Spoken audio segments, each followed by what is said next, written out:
이스라엘과 싸워야 하는 이런 진퇴양난의 국면에서 하나님께서 특별한 섭리로 이 블레셋 방백들의 반대를 통하여서 다윗이 다시 시글락으로 돌아오게 되었습니다.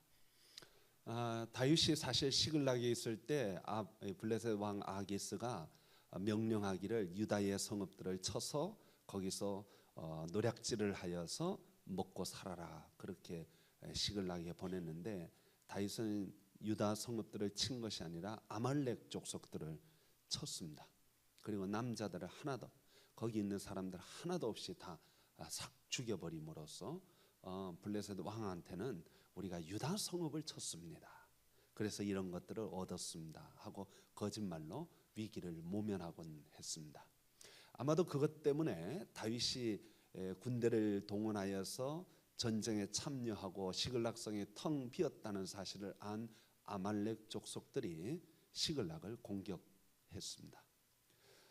다윗이 이 전쟁터인 아벡에서 시글락까지 한 100km가량 떨어져 있는데 군사들이 동원하면 한 3일길 걸리는 길입니다. 그는 다시 시글락으로 돌아가면서 이상한 불길한 예감 속에 전속력으로 자기 번거지 시글락을 향하여 달려갑니다. 아무래도 아무 수비병 한 명도 없이 다 이 전쟁에 참여하겠다고 나왔으니까 그것이 공격당하면 정말 속수무책으로 당할 수밖에 없는 상황이기 때문에 그는 급히 사흘길을 밤낮 쉬지 않고 달려갔습니다. 그런데 불길하게도 그의 예감이 딱 들어맞았습니다. 아말렉 족속이 들어와서 다 불사르고 다 빼앗고 다 탈취해서 갔습니다. 고대 전투에서는 흔히들 남자는 다 죽입니다. 왜냐하면 남자는 군인이 될 가능성이 있고 언제든지 자기들을 공격할 가능성이 있기 때문에 남자는 다 죽이지만 여자나 종들은 잡아다가 팔아먹기도 하고 자기들의 종으로 사용하기 때문에 재산 가치가 있다고 해서 여성들과 종들은 다 잡아갑니다. 다윗이 시글락에 수비병을 한 명도 안 남겨놨기 때문에 남자는 죽일 일이 없었어요. 가보니까 남자는 아무도 없으니까 여자들과 종들을 싹 잡아갔습니다.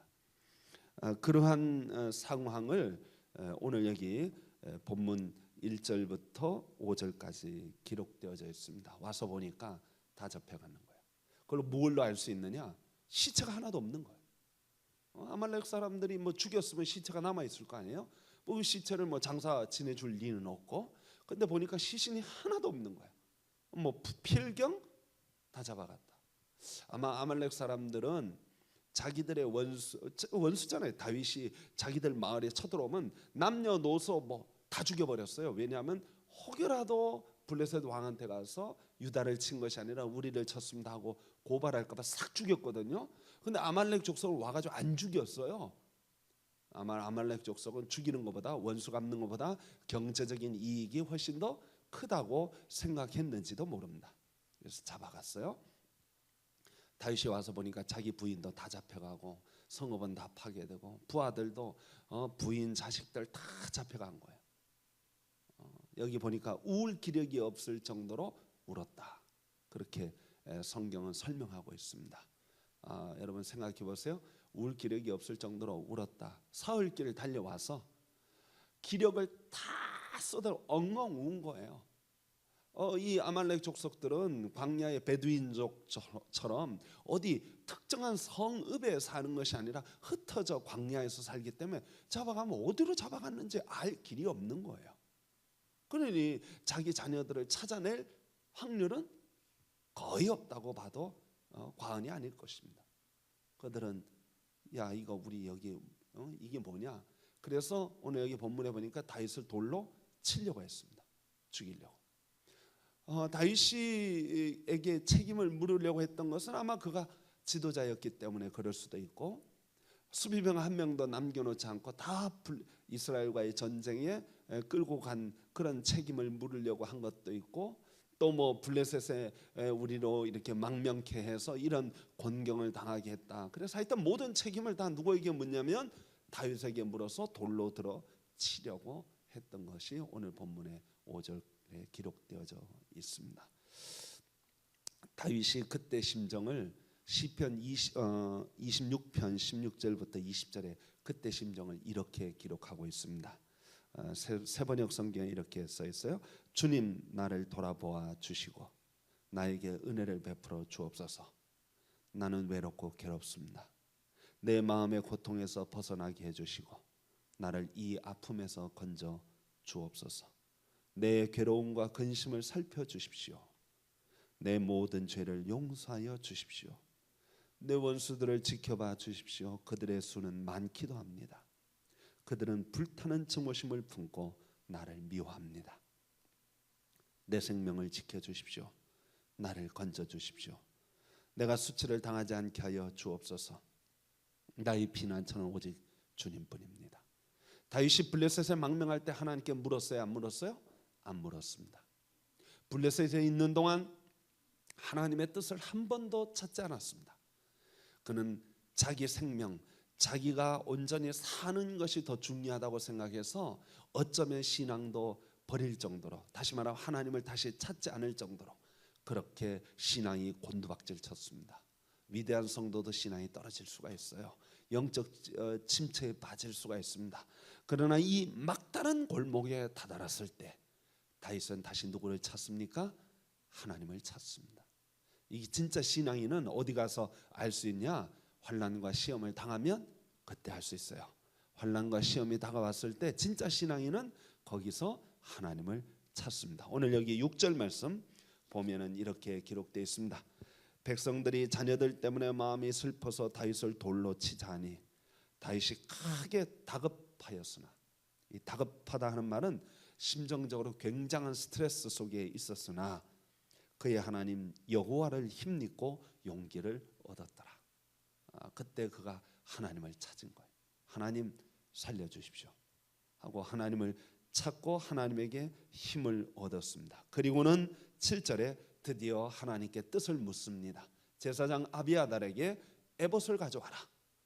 그리고 하나님의 뜻이 어디 있는가 찾자. 그래서 에봇을 가져와서 묻습니다. 8절 다윗이 여호와께 묻자와 이르되 내가 이 군대를 추격하면 따라잡겠나이까 하니 여호와께서 그에게 대답하시되 그를 쫓아가라. 내가 반드시 따라잡고 도로 찾으리라. 이제 드디어 하나님의 뜻을 묻게 됩니다. 그러면서 오늘 이런 경험을 통해서 블레셋 땅에서 사는 것이 내 생명을 보존하는 것이 아니구나. 이것이 안전한 것이 아니구나. 여기서 내가 정말 살 곳이 못 되는구나 하는 것을 뼈저리게 그로 하여금 느끼게 됩니다. 그리고 600명의 군대를 데리고 다시 달려갑니다. 여러분 생각해 보세요. 사흘길 밤낮으로 뛰어왔어요. 시글락까지 와서 보니까 다 없어요. 울 기력이 없을 정도까지 울었어요. 탈진한 상태예요. 거기서 다시 아말렉 군대를 쫓아가려고 600명의 군사를 끌고 달려갑니다. 힘 있을까요? 없을까요? 네. 없어도 가족을 찾아야 되겠다는 그런 일념하에 젖먹던 힘까지 마지막 힘까지 짜내서 달려갑니다. 달려가다가 부솔 시내라고 하는 시내에 다다랐는데 200명이 때려 죽이도 못 가겠다. 200명이 600명이 따라가다가 200명이 우리는 때려 죽여도 못 가겠다. 이제는 진짜 힘들다. 뭐 그렇다고 해서 400명은 나머지 400명은 힘이 있냐? 아니 똑같은 심정에 다. 거기서 다윗이 결정을 내립니다. 200명에게 너희들 그럼 여기 있어라. 남아 있어라. 우리가 돌아올 때까지 너희들 여기 있어라. 아마도 여러 가지 짐들은 무거운 짐들은 거기에 맡겨놓고 경보병으로 간단한 무기와 먹을 것만 가지고 아말렉 군대를 쫓아간 것 같아요. 그들이 이제 다시금 힘을 내서 전속력으로 쫓아갑니다. 그런데 거기 한 가지 사건이 생겨납니다. 11절부터 보면 무리가 들에서 애굽 사람 하나를 만나 그를 다윗에게 데려다가 떡을 주어 먹게 하며 물을 마시게 하고 그에게 무화과 뭉치와 뗀 덩이 하나와 건포도 2송이를 주었으니 그가 밤낮 사흘 동안 떡도 먹지 못하였고 물도 마시지 못하였음이니라. 그가 먹고 정신을 차리며 애굽 사람 하나를 만난 거예요. 거반 죽게 된 거예요. 광야에서. 광야 사막과 같은 곳이거든요. 먹을 것도 없고 거기 거반 죽게 된 사람을 본 거예요. 여러분 지금 가족 구하려고 정신없이 뛰어가고 있는 중이에요. 근데 애굽 사람 하나 딱 봤는데 다윗이 멈춰 서라. 지금 뭐가 급해요? 가족 구하는 게 급해요? 이 애굽 사람을 구하는 게 급해요? 가족 구하는 게 100번 더 급하죠. 훨씬 더 급하죠. 그런데 다윗은 거기서 멈춰라.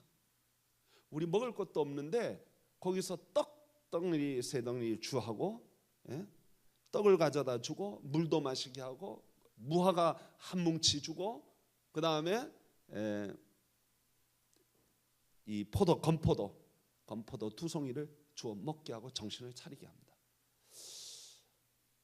여기서 우리는 다윗과 아말렉 사람들의 차이를 볼 수 있습니다. 이 사람은 사실 13절에 그의 정체가 나옵니다. 다윗이 그에게 이르되 너는 누구냐? 누구에게 속하였으며 어디에서 왔느냐 하니 그가 이르되 나는 애굽 소년이요 아말렉 사람의 종이더니 사흘 전에 병이 들매 주인이 나를 버렸습니다. 자, 아말렉 사람들은 원래 이스라엘과 철천지 원수예요. 원수인데 그 왜 원수가 됐냐면 애굽에서 이스라엘 백성들이 이제 홍해를 건너 탈출해서 이제 광야길을 걸어가는데 본래 옛날 고대에도 전투에는 예의가 있고 매너가 있고 방법이 있었어요. 그건 뭐냐?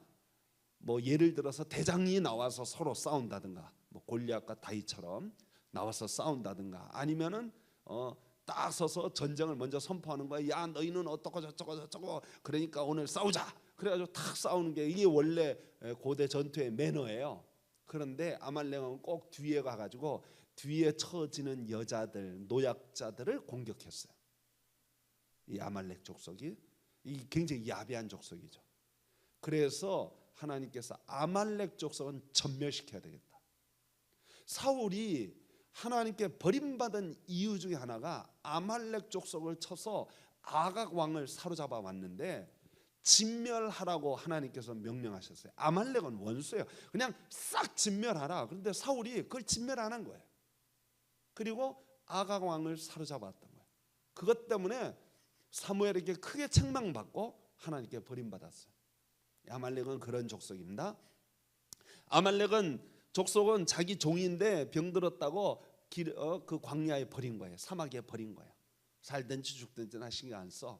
노약자들에 대한 관심이 아무것도 없는 거예요. 오히려 노약자들을 공격하고 그들을 야비하게 공격하는 족속이 아말렉 족속이 그냥 내친 거예요. 약자들을 내가 왜 돌보냐? 그러나 이스라엘 백성들은 노예 출신들이야. 노예 출신들. 그래서 그들은 하나님께서 늘 뭐 하냐면 나그네와 고아를 귀히 여겨라. 과일을 따더라도 다 따지 말고 새들을 위하여 남겨두라. 이렇게 하나님은 이스라엘 백성들에게 약자들을 위한 배려의 정책을 늘 강조하여 말했습니다. 다윗이 그것을 몸소 실천한 거예요. 그리고 광야에서 만난 그를 한 거예요. 여러분 부지 중에 천사를 대접한다고. 그 광야의 아말렉 족속이 어디 있는지 어떻게 알아요? 400명이 옛날에 다윗이 사울 왕을 피해 가지고 광야에 숨었을 때 사울이요 3,000명 군사를 데리고도 못 찾았어요. 그래서 십광야에 정보원을 동원해 가지고 비로소 다윗이 어디에 숨었는지를 알아낼 수 있었는데 400명 갖고 어떻게 찾아요? 바닷가에서 반을 찾는 격이죠. 너무나 어려운 거예요. 그런데 이렇게 부지 중에 한 사람을 생명을 살려줬는데 얘가 큰 정보를 줍니다. 14절 우리가 그렛 사람의 남방과 유다에 속한 지방과 갈렙 남방을 침노하고 시글락을 불살랐습니다. 이렇게 내가 사실 내 주인이 바로 시글락을 친 그 아말렉 족속입니다. 이게 웬 떡이에요. 그래서 다윗이 그에게 우리가 너 거기 너희 주인이 어디 있는지 우리한테 가르쳐 주면 가르쳐 달라. 그러니까 이 사람이 주인은 자기를 버렸는데 죽어가는 자기를 살려준 다윗의 은공에 감사해서 조건을 냅니다. 나 주인 찾아주는데 내가 데려갈 테니까 내 생명을 살려달라. 그리고 주인에게 나를 넘기지 마라. 오케이. 그리고 갑니다. 가 보니까 아말렉 족속이 승리에 취해 가지고 술 파티가 벌어진 거예요. 예? 술 파티가 벌어지고 그냥 술에 거나하게 취해서 그냥 다들 널브러져 있는 거예요. 다윗이 밤에 급습을 합니다. 400명이 들어가서 급습을 해서 아말렉 족속을 거기서 때려 죽입니다. 겨우 정신을 차린 아말렉 족속들이 낙타를 타고 도망을 쳤는데 몇 명이 도망치냐면 400명이 도망쳤어요. 자, 그걸 보아가지고는 아말렉 군대가 굉장히 큰 군대였어요. 그럼에도 불구하고 다윗이 그날 큰 승리를 거두고 여자들과 가족들 한 명도 상한 사람이 없이 다 구하고, 자기 다윗의 군대 400명 중에 단 한 명도 다친 사람이 없었고, 그리고 아말렉 족속이 갖고 있던 소떼와 양떼 이런 거 다 거두어 가지고 큰 전리품을 얻어서 돌아오게 됩니다. 돌아오는데 어디에 딱 도달했냐면 부솔시내, 때려 죽여도 못 가겠다고 말했던 200명이 남아있는 거기에 왔습니다. 200명이 앉아가지고 기력을 회복하고 딱 있는데 져서 다윗이 400명과 함께 처자들과 함께 소떼 양떼를 거느리고 쫙 오는 거예요. 200명이 보니까 와, 좋아할까요? 안 좋아할까요? 좋아하죠. 근데 그 다음에 문제가 생깁니다. 뭐냐면 전리품을 400명의 군사들이 200명에게 나눠주기를 좋아하지 않았어요. 이건 우리가 싸워서 얻은 건데, 이건 우리가 획득한 건데, 저것들은 힘들다고 뛰지도 않고 참여하지도 않고 그냥 저기 앉아가지고 지금까지 쉬다가 있는데, 이거를 우리가 나눠줄 이유가 있을까요? 없을까요? 여러분 한번 생각해 보세요. 나눠줘야 될까요? 안 나눠줘야 될까요? 나는 생명을 걸고 싸웠어. 그래서 얻은 거야. 그런데 저 앉아가지고 편히 쉰 200명에게 줘야 돼요? 안 줘야 돼요? 대답이 없으시네. 참. 줘야 돼요? 안 줘야 돼요? 내 거 아니니까 마음대로 말하죠. 내가 목숨 내놓고 싸웠으면 아마 그렇게 얘기하지 않을 거예요. 오늘 여기 보면 22절 말씀 한번 봅시다. 다윗과 함께 갔던 자들 가운데 악한 자와 불량배들이 다 이르되 그들이 우리와 함께 가지 아니하였은즉 우리가 도로 찾은 물건은 무엇이든지 그들에게 주지 말고 각자의 처자만 데리고 떠나가게 하라 하는지라. 여기 안 주자고 하는 사람들을 뭐라고 표현했냐면 악한 자와 불량배들이라고 얘기했어요. 예? 전리품을 나눠주고 싶어 하지 않는 사람들을 평가하기를 뭐라고 표현해요? 악한 자와 불량배다. 그거 다윗의 부하들이에요. 여러분, 이스라엘 백성들은 항상 어떤 생각을 하냐면 전쟁의 승패는 누구에게 달려 있어요? 여호와 하나님에게 달려 있습니다. 전쟁의 승패는 여호와 하나님에게 달려 있습니다. 따라서 전쟁에서 이기게 하신 분이 누구예요? 하나님이셔요. 그러면 이긴 전쟁에서 얻은 그 전리품은 곧 하나님의 선물입니다. 예? 다윗의 군대가 기껏 400명밖에 안 돼요. 아말렉 군대는요 굉장히 많았어요. 낙타 타고 도망친 놈들만 해도 400명이야.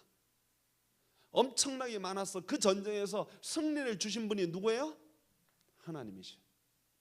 광야에서 부지 중에 애굽 사람 하나 살려주면서 그것 때문에 그 모든 승리를 가져오게 한 것도 다 하나님이에요. 하나님이 역사하시며 하나님이 선물로 주신 그 선물을 나누기를 기뻐하지 않는 자, 하나님의 은혜의 선물, 하나님의 축복의 선물, 하나님의 사랑의 선물을 나누기를 기뻐하지 않는 자는 성경에 뭐라고 하면 악한 자들과 불량배들이다. 다윗이 여기서 얘기합니다. 여러분 진짜 중요한 게 지금 우리가 뭐 때문에 갔습니까? 뭐 때문에 아말렉 족속을 쫓아갔어요? 소떼 때문에 갔어요? 양떼 때문에 갔어요? 뭐 때문에 갔어요? 자기 가족들의 생명 때문에 갔어요. 그렇죠? 본질적인 문제는 뭐예요? 가족의 생명이에요. 여러분 본질적인 문제, 가족의 생명은 우리가 구했지 않습니까? 이건 부차적인 거야 이거. 양떼 소떼 없어도 우리 괜찮았어. 그거 아무 중요한 거 아니야. 그거 그냥 없어도 상관없는 거야. 근데 지금 뭐에 더 목숨을 걸어요? 가족의 생명 본질적인 것을 살려줬는데 아무것도 아닌 부가적인 것 갖고 목숨을 거는 거야 이거 갖고.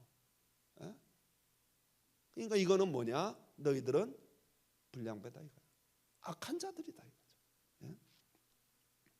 여러분 더군다나 이스라엘은 신앙 공동체예요. 다 하나님의 같은 자녀들이에요. 여기서 뭐라고 말해요? 이 사람들이 쟤네들은 자기 가족 데리고 떠나가게 하라. 다시 말하면 우리 공동체에서 없어지게 하라 그런 뜻이에요. 왜 우리가 힘들고 어려울 때 저거 없어지게 해라. 저거 아주 꼴보기 싫다 이거죠. 교회에서도 그런 거 있잖아요.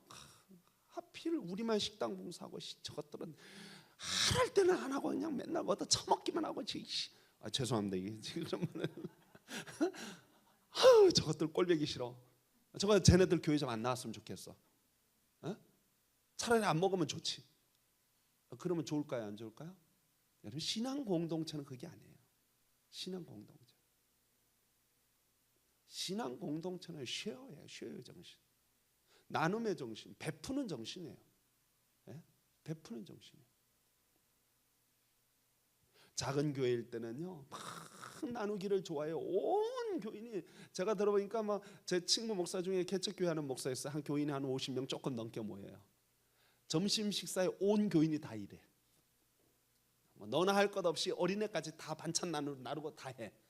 아주 그냥 아기자기하고 너무 행복해. 너무 좋아. 한 200명쯤 되면 이제 이거 우리가 다 이렇게 할 필요가 없다. 쉐어 분담하자.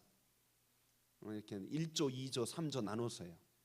그러다 보니까 뭐 하느라고 빠지고 뭐 하느라고 빠지는 사람들이 점점 생겨나요. 한 500명쯤 되면 야 우리가 뭐 이렇게 귀찮게 하냐. 우리 교회 돈도 많은데 뭐 시키자 시켜 누구 불러서. 1000명쯤 되면 아예 일 안 해. 봉사도 안 해.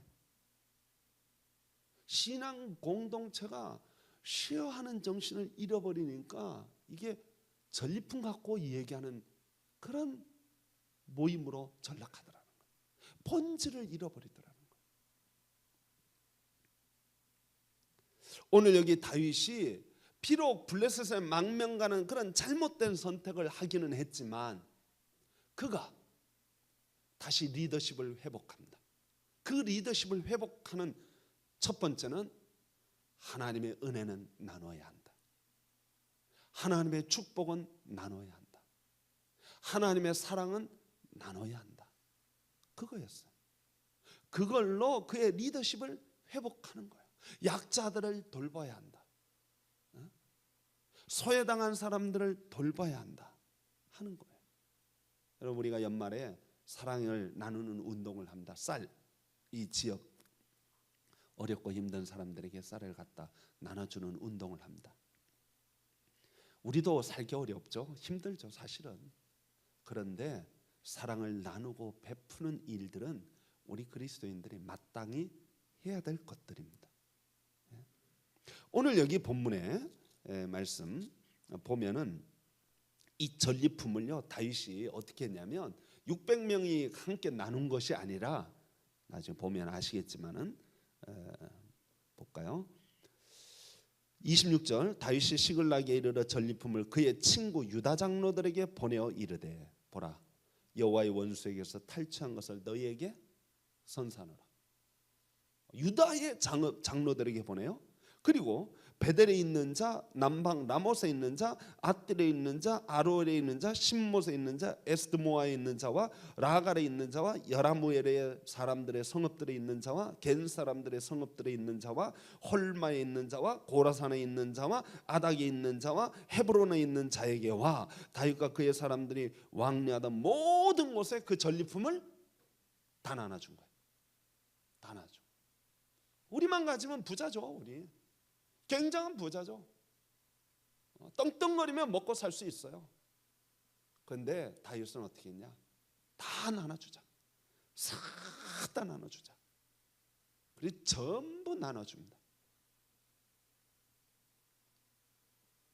그것이 바로 왕으로서의 모습이에요.